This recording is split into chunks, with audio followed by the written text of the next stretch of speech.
Hello and welcome to a special presentation brought to you by the Sociology class of 3526, Diversity, Community Resistance, and Collective Action. My name is Maria Fox and I'm a third-year sociology student. My name is Claire Seafarth. I'm also a third-year sociology student. And we are here today to talk to you about the Dakota Access Pipeline. Before we begin, we would like to acknowledge that we are currently sitting on unceded Anishinaabe territory.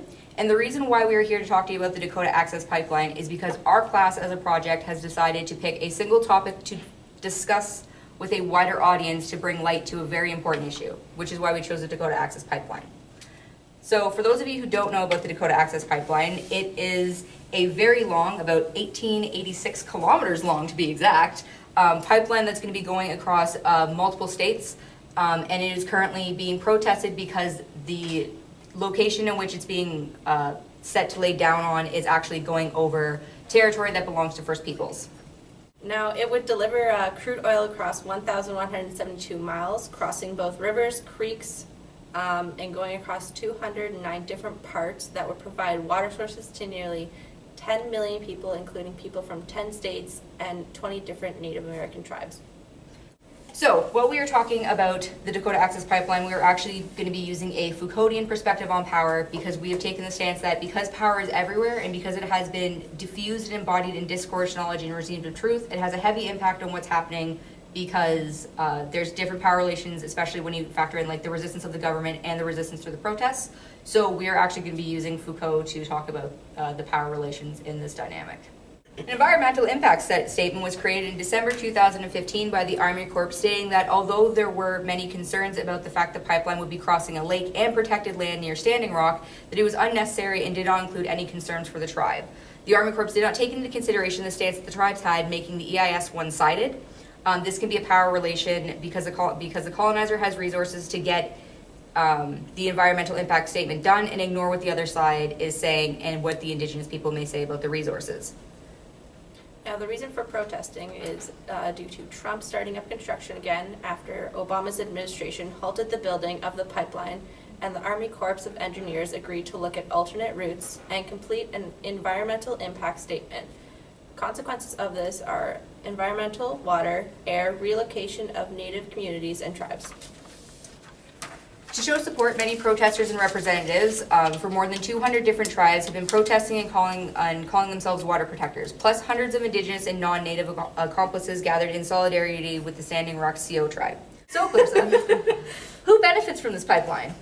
In general, the oil and gas industries, the federal government, some of the most powerful financial and corporate interests on Wall Street, and the profit-driven industries that are bankrolling pipeline plans. But on top of that, there is one of the things that they're using to promote this is the fact that there's actually going to be about 28,000 jobs created in the U.S., with 42,000 jobs created over the totality of the pipeline's construction, which will take about roughly a year. And there are also going to be a permanent creation of 160 jobs in the region to actually like focus on maintaining and like upkeep on the pipeline. And these job creation reports are coming from the report prepared for the Dakota pipeline owners by the Energy Transfer Partners and the steel industry workers. Now, there's also going to be a big boom with the local industries as well, due to the workers spending money on lodging, food, and entertainment as well. The project's also going to increase local tax revenue, and once the Dakota pipeline is operational, it'll generate about $55 million in property taxes, split across 4 different states. Which is part of the things that they're using as the positives of this. The other thing that they're doing is that they're talking about how this pipeline is actually going to increase fuel independence and lower gas prices as well as other economic resources, although they have not actually outlined how the money is going to be diffused to divert those costs. They are also saying that it would significantly decrease U.S. reliance on foreign oil. And they say that the pipelines are the safest and most effective method of transporting fuels and again, it's all about the greater oil expansion and the creation of jobs. But there are a lot of protests to those positive spins on it. The pipeline is supposed to impact the local water, air, people's farms as they depend on them and are used for their daily food and income. The animals that also surround the area may be disrupted with the different motions. And this is obviously a huge concern because there's links to the contamination of water, which, as we know in the States right now, Flint, Michigan is currently going through a lot of trouble and has been going through a lot of trouble with contaminated water. So it is a very big deal. There is a very high likelihood that there will be contaminated water from the pipeline, because on top of that, there will also be soil disturbance. It'll impact the soil quality, and the Iowa fields particularly contain more drain tiles than other places. So having a pipeline there is going to significantly impact the crop growth and the farmers. And even with the amount of employment that's going to be created due to this pipeline, none of them will be going to the indigenous people. So the wage labor and colonialism versus Aboriginal self-government is a major concern. Also, because of, another thing with the environmental impact is the fact that there will be a climate change due to the pipeline, and it can cause untold damage to the environment and significantly disturb sacred lands in the way of life for the First Peoples in the upper Midwest. Also, it really highlights how the government lacks respect for protesting and a lack of respect for the land, even though these lands were promised to the indigenous peoples. It also does cross the burial grounds as well as other sacred and historical significant sites of the Standing Rock and threatens its only source of drinking water. It also, again, further erodes the tribe's rights, and not only their rights, but also their cultural and natural resources that have been repeatedly depleted. And it also directly violates the 1868 treaty for Fort Laramie, that states the land is reserved from undisturbed use and occupation of the inhabitants. So, Clarissa, how do you feel about the pipeline? Just in general? In general. I feel like there could be so many different ways for them to get oil to different parts of not only just going through different states or even going around any of the treaties or land that is sacred. Like the US is so vast, there's so many different places they could put it through. I agree. I'm also on the stance that I support the Standing Rock protests. I support the water walkers. I think that there are, as you said, there are a lot of other regions for this to go in. There's a lot of other land that could be used that wouldn't be disturbing the indigenous peoples there. But more than that, you just generally shouldn't lay pipes under lakes. That's a bad idea. Because one of the things that we didn't talk about either is that when you lay pipes underneath water, you're disrupting the life inside the ocean as well. And because we are currently going through a high amount of climate change, the ocean itself and the lakes are all being heavily impacted. And there's a ton of studies being done right now about the extinction of species in lakes and oceans, and it's as a direct result of people meddling with lakes and oceans when they shouldn't be. So luckily we are not the only people that think this, and there has actually been a lot of activism and protest against this in the United States. So the first form of resistance was when a group of 200 Indigenous Americans launched a protest on horseback and announced that they would not leave the area near the mouth of the Cannonball River where the pipeline construction was underway until they received assurance that the pipeline would not go near the reservation. Activists then took to Washington to demand indigenous rights and raise awareness, led by the Standing Rock tribe. In Denver in September 8, 2016, 500 Native Americans and other protesters marched to show solidarity with the Standing Rock Americans. In Seattle in September 16, 2016, a rally and march took place to show solidarity. The mayor of Seattle, city council members, leaders from the Northwest Territories, president of the Indian Nations, and affiliated tribes of the Northwest Indians. On October 13th, 2016, the protests actually began to encompass other places. So the government of 19 cities, including St. Louis and Minneapolis, passed ordinances to support Standing Rock tribe in the opposition of the pipeline. And then on September 13th, 2006, hundreds of protesters gathered to halt the construction of the pipeline. There was actually a National Day of Action on November 15th, 2016, where hundreds of cities helped protest the pipeline in a coordinated effort. Hundreds of protesters gathered peacefully in places like Chicago, Los Angeles, Manhattan, Denver, and other cities. However, this is kind of like the first instance of where there's going to be some control being placed on this resistance movement, because dozens of protesters were arrested, including demonstrators in Mandan and North Dakota. On Thanksgiving Day, it has been described as a reminder of the strained relationship between the U.S. government and indigenous people. So on November 24th, 2016, several thousand continued to protest the pipeline.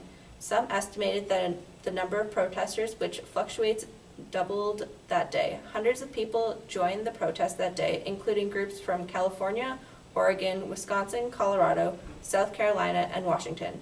Protesters built a floating bridge to Turtle Island, considered sacred ground, and 400 gathered near the bridge, some crossing over to perform a prayer ceremony. In Portland, Oregon, it drew almost about 350 protesters in heavy rain. So in November of the same year, support for military veterans from a group called the Veterans Standing for Standing Rock formed to participate in nonviolent intervention to defend the demonstrators from what the group had called assault and intimidation at the hands of militarized police force. As many as 2,000 veterans indicated they would gather at the Standing Rock Reservation and serve as a human shield for protesters. There also came corporate support in February of 2017 as Seattle, Washington City Council unanimously voted not to renew its contract with the bank that is giving millions of dollars to the pipeline. The City Council in Davis, California took a similar action, voting unanimously to find a new bank to handle its accounts by the end of 2017. So the Native Nations Rise March in Washington, D.C. in March 2017, the tribe led a 4-day protest in Washington, culminating in the Native Nations Risings March on March 10th. The protesters marched through the Capitol, pausing to erect a teepee at Trump International Hotel and rallied in front of the White House. So the protesters are also facing severe negative feedback while on the ground. Governor Dalrymple declared a state of emergency that removed water, sanitation resources from the reserve. Local authorities have also stepped in by setting up roadblocks and arresting people for protesting even when it's their legal right. There have also been approximately 400 arrests. Local police and private security are using their power to the fullest to get rid of protesters, using pepper spray, abuse, arrest under sanctioned legal protest as well. Sacred places have been damaged due to most of the reckless behavior that construction sites and authorities have caused.